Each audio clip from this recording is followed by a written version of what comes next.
Hello friends, हमने polynomial जो कि क्लास 9th का सेकंड चैप्टर है उस पॉलिनोमियल का एक्सरसाइज 2.3 पूरा खत्म कर लिया था। और एक्सरसाइज 2.3 खत्म करने के बाद हम लोगों को आगे बढ़ना है एक्सरसाइज 2.4 की तरफ। और एक्सरसाइज 2.4 को लगाने से पहले हम लोग एक चीज़ पढ़ेंगे जिसे हम लोग बोलते हैं फैक्टर थ्योरम।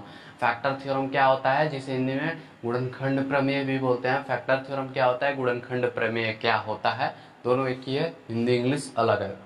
तो हम लोग इसे समझते हैं कि फैक्टर थ्योरम क्या है और गुणनखंड प्रमेय क्या है। फैक्टर थ्योरम गुणनखंड प्रमेय, तो इसे लिख लेते हैं हम लोग फटाक से। फैक्टर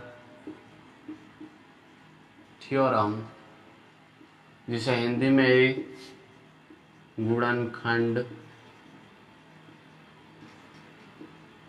प्रमेय बोलते हैं, ठीक है। अब ये फैक्टर थ्योरम हमारा क्या कहता है उसको थोड़ा पढ़ते हैं। इफ यहां पे लगाते हैं ए पॉलिनोमियल, ठीक है, px मैं लिखते जा रहा हूं, ठीक है, whose डिग्री n, ठीक है, इतना लिख दिया, and a real number A, ठीक है। इसे लिखते हैं, ये क्या है, एक कहानी का सारांश हमने लिखा है। एक कहानी हमें पढ़नी है और उस कहानी का हमने सारांश, लास्ट में जो उपसंहार बचता है वो हमने लिखा है। अब कहानी क्या है, उस कहानी को पढ़ते हैं। कहानी क्या है कि यदि एक पॉलिनोमियल जिसे हम लोग नाम देते हैं px, जिसकी डिग्री क्या है, डिग्री मतलब जो पॉलिनोमियल में सबसे बड़ी घात होती है उसे डिग्री ऑफ पॉलिनोमियल बोलते हैं। तो ये एक पॉलिनोमियल है जिसका नाम px है। यदि उसकी डिग्री n हो और वो n क्या हो, एक के बराबर हो या फिर एक से बड़ी हो, और एक रियल नंबर एज्यूम करना है a।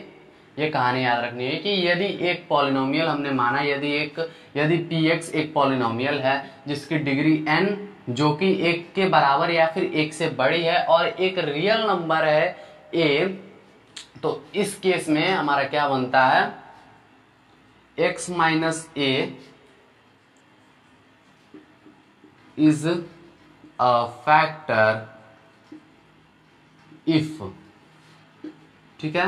ये पहला बनाते हैं, पहला x minus a is a factor if p0 p a is equal to 0, ठीक है।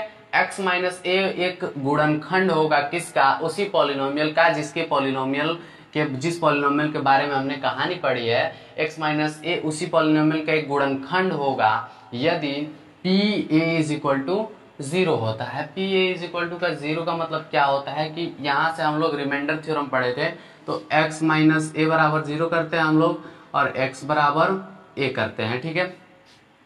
a कैसे, यहां से माइनस में इधर 0 के बाहर जाएगा तो प्लस में हो जाएगा। x बराबर a करते हैं और x के जगह पे p रखते हैं, x के जगह पे a रख देते हैं, तो हमारे पॉलिनोमियल का मान क्या हो जाना चाहिए, 0।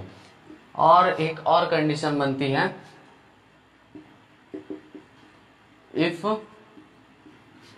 p a is equal to 0 then x minus a is a factor of px, ठीक है। ये समझ में आया सबको?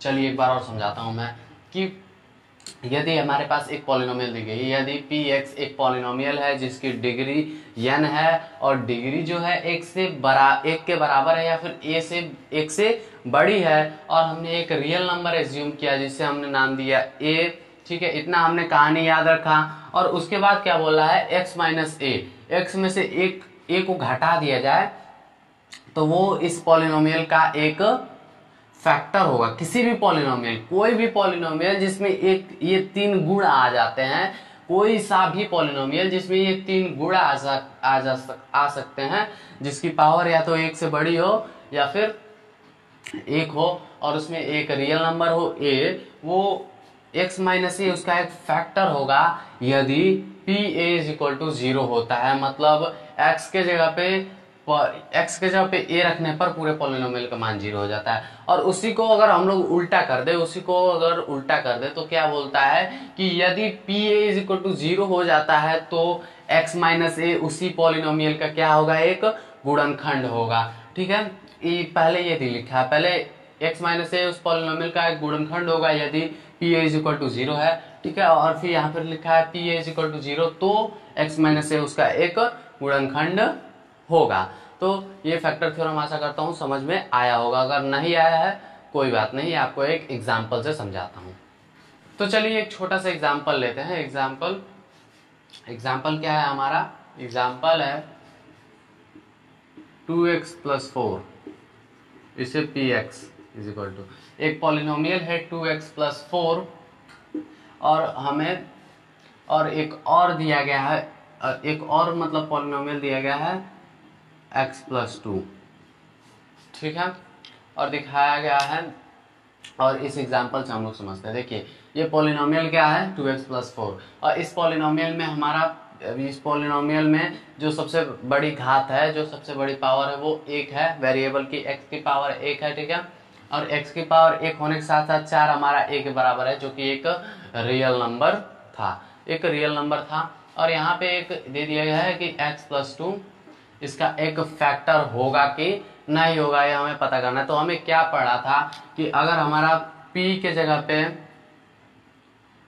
जगह पे 2 रखने पर पूरे मतलब x के जगह पे 2 रखने पर इसका मान अगर 0 आ जाता है तो x प्लस 2 एग्जैक्टली इसका एक फैक्टर होगा। यही हमने गुणनखंड प्रमेय में पढ़ा है, तो इसी को लागू करते हैं थोड़ा। P2 है, यहाँ से x प्लस 2 को 0 के बराबर रखते हैं तो x इज इक्वल टू क्या आ जाएगा हमारा -2 आ जाएगा। ठीक है, तो यहाँ पे -2 रखते हैं। ठीक है, और पिछले में हमने पढ़ा था कि x माइनस ए होगा, तो कोई बात नहीं, इसको माइनस में भी लिख सकते हैं, ऐसे लिख सकते हैं x माइनस 2 यहाँ पे। तब यहाँ पे अगर माइनस लेंगे कॉमन तो ये अंदर भी माइनस हो जाएगा, तो ऐसे भी लिख सकते हैं, उसको कोई दिक्कत नहीं है। ठीक है, तो अगर p माइनस 2 रखने पर 0 आ जाता है तो ये वाला इसका फैक्टर अवश्य होगा, और इसे ही हम लोग गुणनखंड प्रमेय कहते हैं। तो चलिए रख के देखते हैं कि 2 के जगह पे -2, x के जगह पे हमने -2 रख दिया, p minus 2 is equal to, और ये +4 उतार दिया। ठीक है,